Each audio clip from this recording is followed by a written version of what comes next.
Episode 43. Yep. It's go time. It's go time. It's go time. Episode 43. It's go time. Mm-hmm. All right, let's do it. All right. This is when the Who's music kicks singing in. first?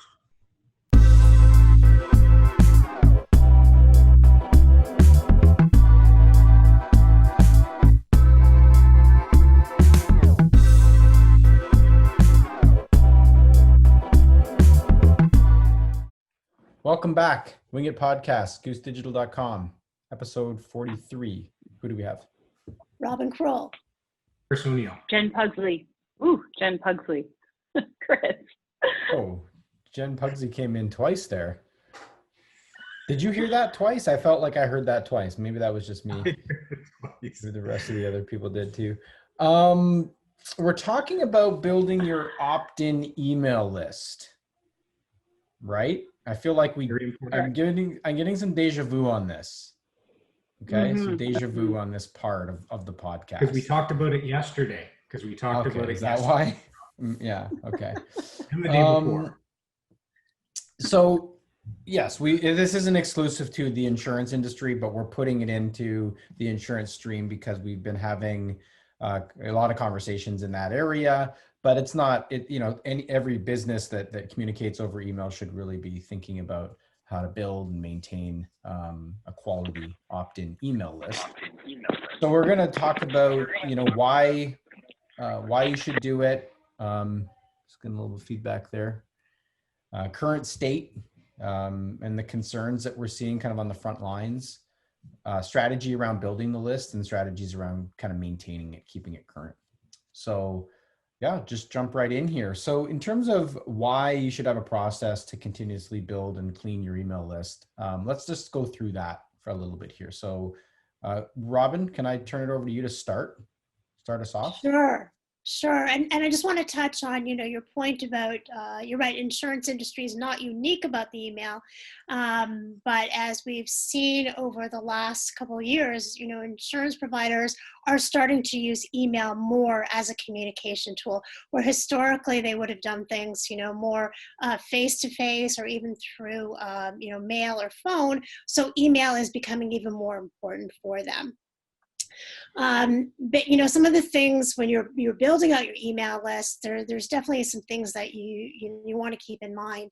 And I think one of the first things has to do with privacy and looking at CASL compliance. So, when you're looking to capture those email addresses, making sure that you're doing that in the proper format, that you are, explaining to your customers why you are using their email address, and getting them to opt in. So, there's really no value to having an email address, but then not being able to use it. So that, it's part of the proper process to be able to do that.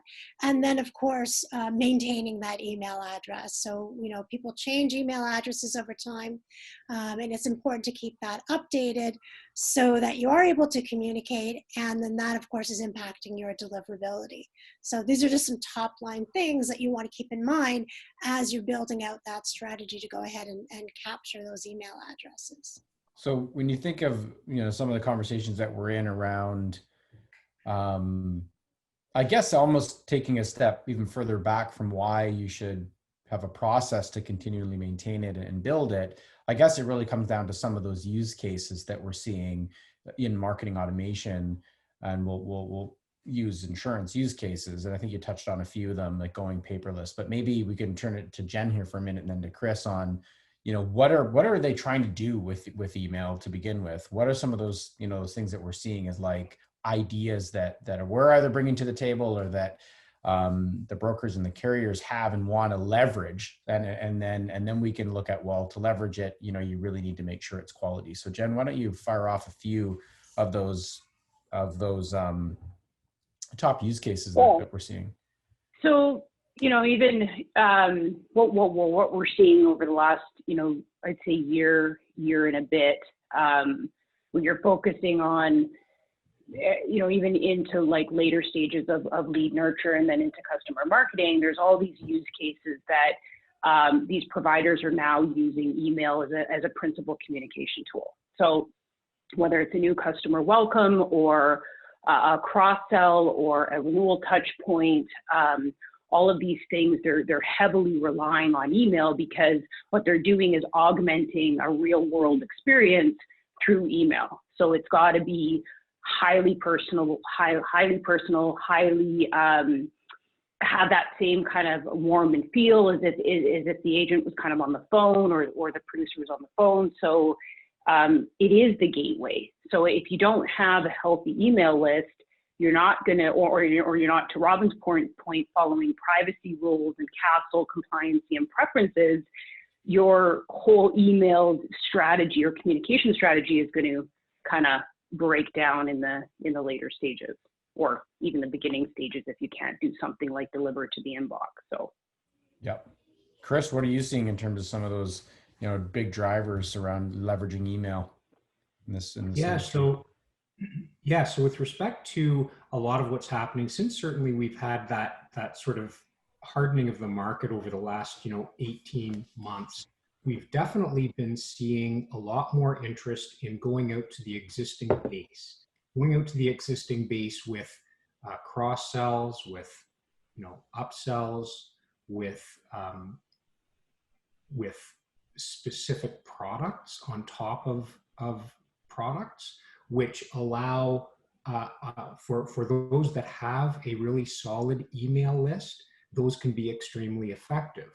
But one of the things that we're finding too is that there's almost like a reluctance to go there to sort of, and the recognition is that, yes, this is a great way of sort of adding to a policyholder's revenue by going ahead with adding something on. But there's a real concern about the quality of the email list that's in their system.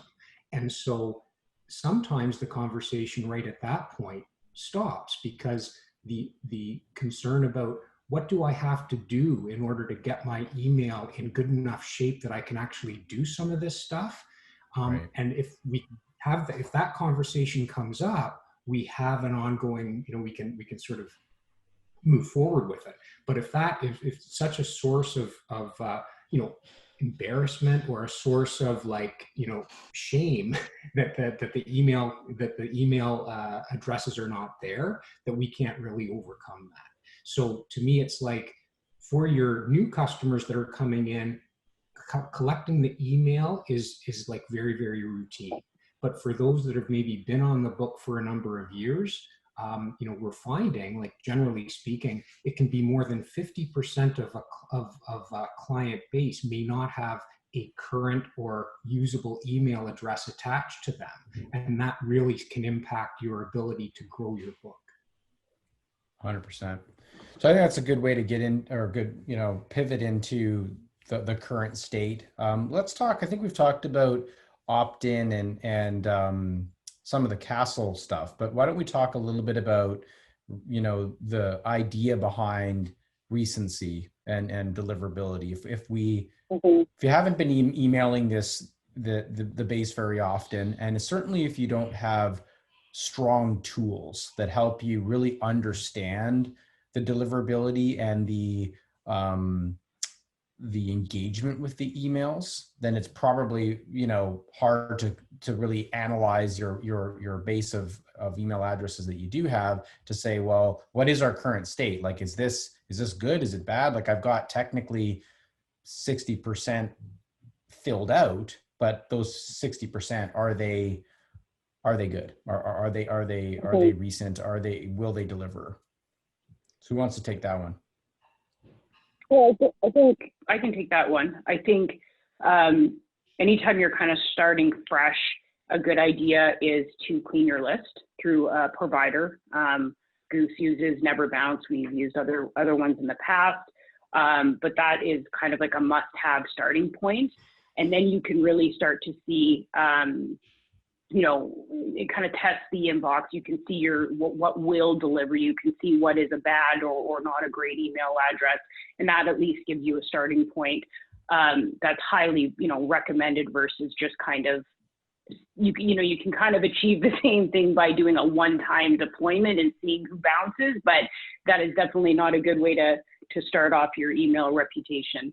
Because all those kind of hits on the bounces and the spams will decrease your reputation, whereas the never bounce is going to detect all of that stuff up front and protect you from taking that hit. Yeah, there's a big risk, you're right, Jen, in doing it that way, just saying, let's go ahead and test and see what happens.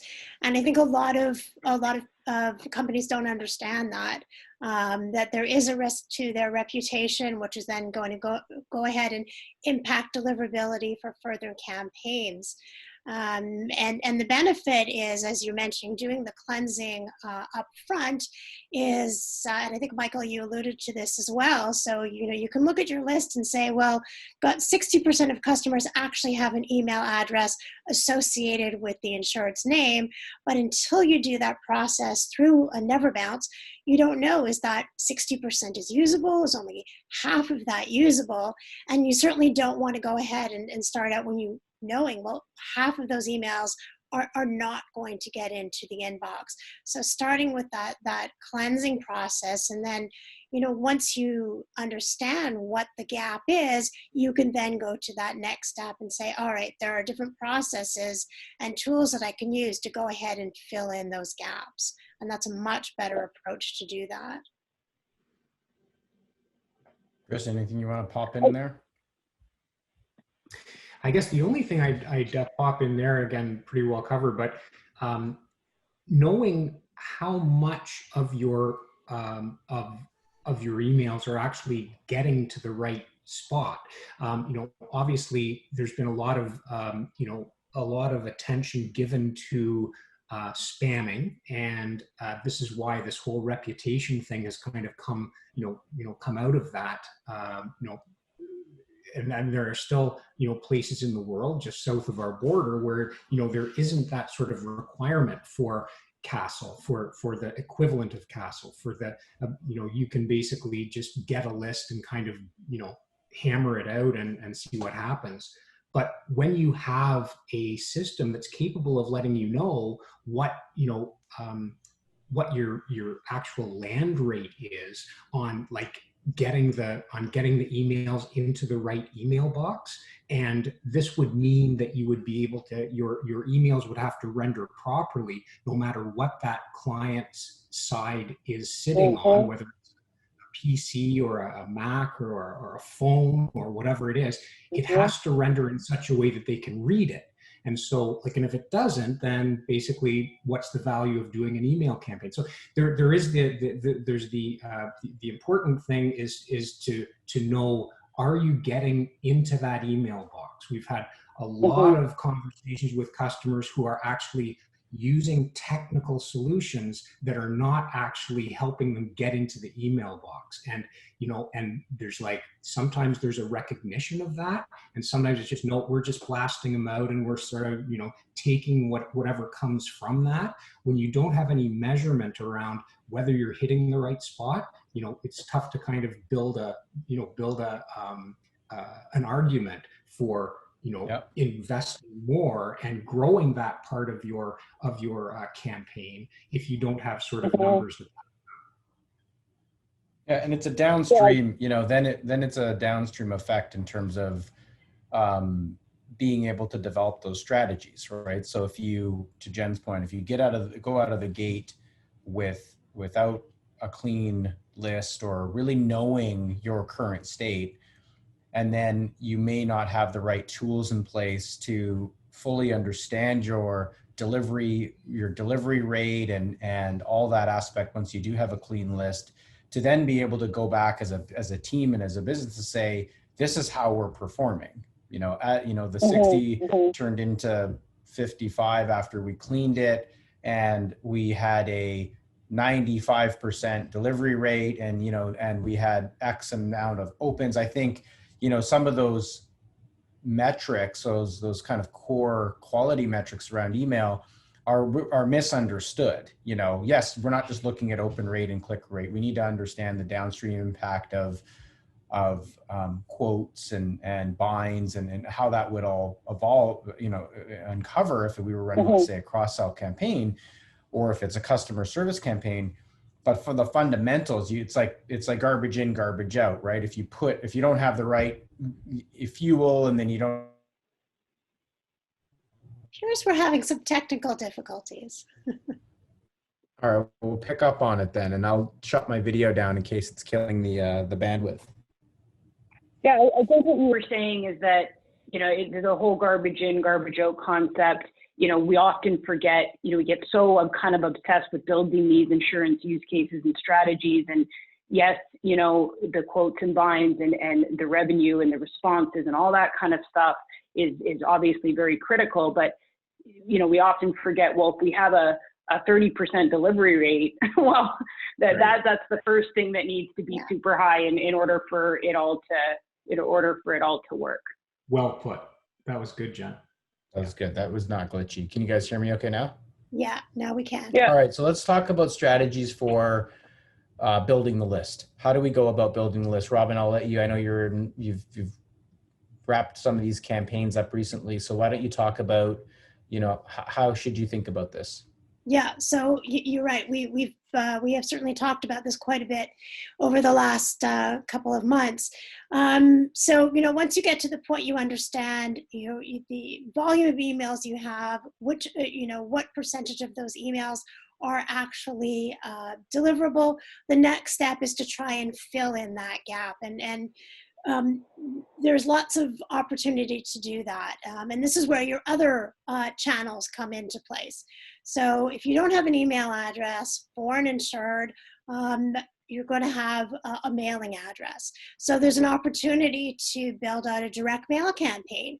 And you can develop one that's personalized with a message coming from an assigned producer, delivering a message that explains the value. Why would an insured want to go ahead and provide their email address?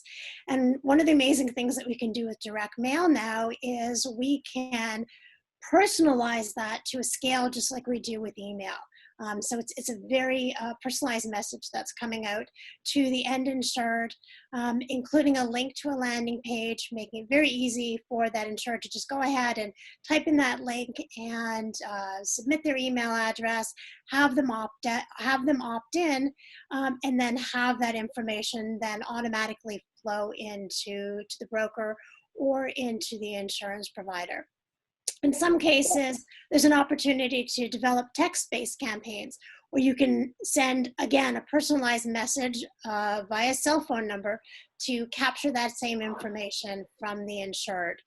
And then a third opportunity is to leverage the producers and the CSRs.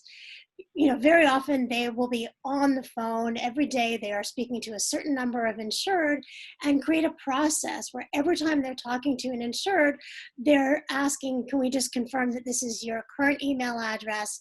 And then also having them funnel through a landing page. So lots of different opportunities to capture that information. And as you put those processes in place and you have the right measurement, you will start to see that percentage of email addresses will gradually grow from that 60, 70, 80. And you're really, the goal, you're never going to have 100% email capture because there are some people who are not going to want to provide that. They might be concerned from privacy reasons, or they might say, I prefer to have my communication done by phone or by direct mail. Mm-hmm. And that's absolutely fine. But if you can get to that 80%, 85%, that's huge. That means there's 85% of your insured that you're going to be able to get a message into their inbox. So those are a couple of the strategies, and those are things then, and the idea is that this is not a one-time thing. Obviously, if you're moving from 60 to 80%, that's going to be a specific initiative, but this is something that you will want to keep on rolling so that you are keeping that 80 or 85%. So it's something that should become part of your regular processes to have those types of campaigns and leveraging your internal teams as well. Yeah, I think, we could talk, I don't know if it's kind of appropriate to move on to preferences, but this is where, once you're kind of through that step, your preferences are going to be really important, and having a subscription management center that the insured, or if it's in a carrier situation, you're working with brokers, that they pick the types of communications that they want to see from you. So maybe they want to stay on your newsletter, but they really don't care about the events that you're holding, or yes, they want to receive critical bulletins and policy information, but they don't want your newsletter or whatever. Those options are really, really critical, I think. And then you can start using those preferences in your segmentation strategy and further strategies. The other thing that you can do is, in order to keep those fresh, run an annual or biannual or even quarterly kind of, hey, want to just make sure we're still in sync with what you want to see from us. And those, you can redirect them back to the preference center in order to make sure that stuff is still fresh. A lot of times, I think it's kind of funny how we monitor the responses that come in, right? And the opt-outs. And, one day it's like, no, I don't want to receive this. And then 4 weeks later, it's like, hey, how come I'm not receiving this? It's like, well, because you actually opted out of that right. one, 3 weeks ago, right? But it's obviously you don't say that. But yeah, so the preferences, I think, is a big one. What about the concept of not having as many people in your database that you need? So one of the things we've been this isn't really about an email thing per se. I mean, it's driven from email, but one of the things we've been coming up to lately, especially on the commercial side, is and even the personal line side, is sometimes all the clients won't be in the BMS, right?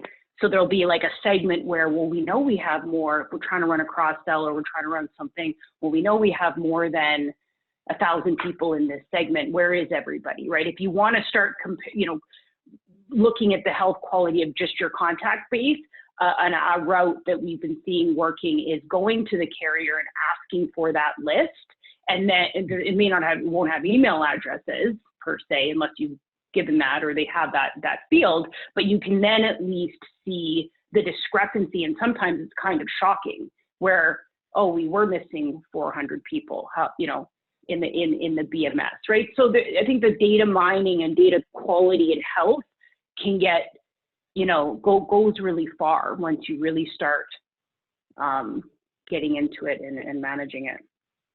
Yeah, that's a good point, Jen, because if you're not actually looking at those lists, you're not going to know that there's a gap. So that's actually a really good point. The starting point is understanding, who can you contact, and is that really everybody that you should be able to contact? One of the things that I think sometimes gets lost in the translation with, when we're speaking about some of these marketing ideas and these marketing concepts, is that it's kind of like, why do I want to do all this stuff? And I just want to make the point of what this does is it gives you a chance to grow your existing book. So when you have a bunch of customers that are buying from you and they trust you, the ability to kind of get out with another product or get out with an upsell, something to that existing base. The reality is that you've got a very good chance of actually selling that. And our customer base is typically expecting to be contacted by email. So your modern organization is going to be keeping in touch with their customers. The customer wants to know what better and more value is available. And this is a very cost-effective way of getting out there to your existing customers and giving them a reason to do more with you. That's really what it's all about. Yes. At the end of the day, it's like, you want to grow. If you want to grow, then you've got to be doing these kinds of things to make sure that you're making the most out of your, out of the reputation that you've built, out of the referrals. And again, we didn't even talk about very much about referrals, but to build in sort of an email campaign around referrals. There's all kinds of different creative ways, but without that basic email ability, your costs of communication are way higher. So this is like, it's a no-brainer. The email is a no-brainer. Anyone that's wondering if it's got value is really got to take a look, because it is the most effective means of growing your business. And that's something that I want to sort of get across here. It's not just about all the finesse around marketing and tech. It's about growing your business, adding revenue, growing your value per policy holder, which is really what I think most people to grow their business are looking at. So growing your average policy holder revenue, that's what it's all about. That's what email will do. There's this thing, the thing around growth and communication, or even if you bring it to the service level, I think is so exciting, because there's so much going on in a CSR's and producers world that, like, and we see it in our world too as an agency, like there's just some things that you miss from a communication perspective, or that just should always be standard, right? And, you get busy, you're moving a mile a minute, and sometimes those things it's just really easy to get lost when you've had 30 calls in one day, for example, right? We see this in the renewal use case, where you can really get ahead with some of that really, really important message to your customers that often kind of gets lost when you're going through the motions, right? Or you're just so busy. Like, an example is like assuring your customers that you are doing the shopping for them, right? That is a broker's role at renewal, is that you've got access to 30 markets or 10 markets or 5 other markets. And let's face it, shopping for insurance is not fun, right? Especially if you've got a couple vehicles and a house and a boat and all this stuff. If that experience in itself can be a huge time waster, to then go down a path with another agent and getting quotes, to then find out, oh, I'm actually not really saving that much money. That was kind of a huge waste of 3 days, right? Whereas just getting that message out to your customer to say, hey, and however you want to say it, that we are doing the shopping for you. Don't worry. We're gonna put our best foot forward here on coverage and price. It's all those little nuances that, like, when you're going a mile a minute, you kind of forget what your principal timeline or what it really fundamentally should be. And email can be used as another communication to just kind of reinforce those core messages. And I think one of the things that we learned, I know we talked about this before, but one of the many lessons from COVID, when for a while email was the only channel, right, that was actually reaching the insured, when insurance providers then suddenly realized there was a huge value to having an email list, having a cleanse list. And over the last 5 months, the openness of individuals to receiving information via email. So even segments of customers who before said, no, I need the face-to-face or I need the phone call, now have grown to accept and even expect communications to come through email. So, we know that email has always been a valuable channel, but this has really solidified that. All right. I think that's great. Can you guys hear me now? We can. Yeah. All right. We had some technical difficulties there, but yeah, so I think that's really good. This is a good place to kind of wrap it up. I love the value points that were brought up earlier, Chris, about, why are we actually doing this, and what's possible. So I think then there is a differentiation between the technology delivery of your email and the data itself, which has been largely this conversation and the strategy. And I think all of this kind of leads us to that, email in 2020, while very important and we can see the value that would come from it, it's actually kind of hard.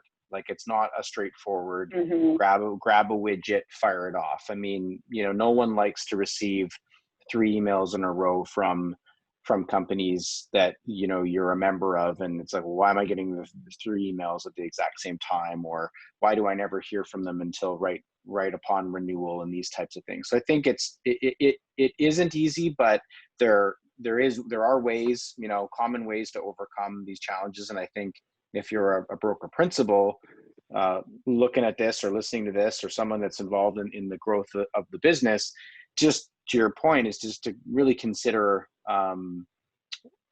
all of those aspects, that it's not just the ability to send it, it's looking at the data quality, it's looking at what are we trying to achieve from a business perspective, and ensuring that all those things align, and you can look down behind the numbers to understand the path that you're on, because it will be a path to get to a high performance email marketing function in your insurance business. So that's great. Thanks everyone.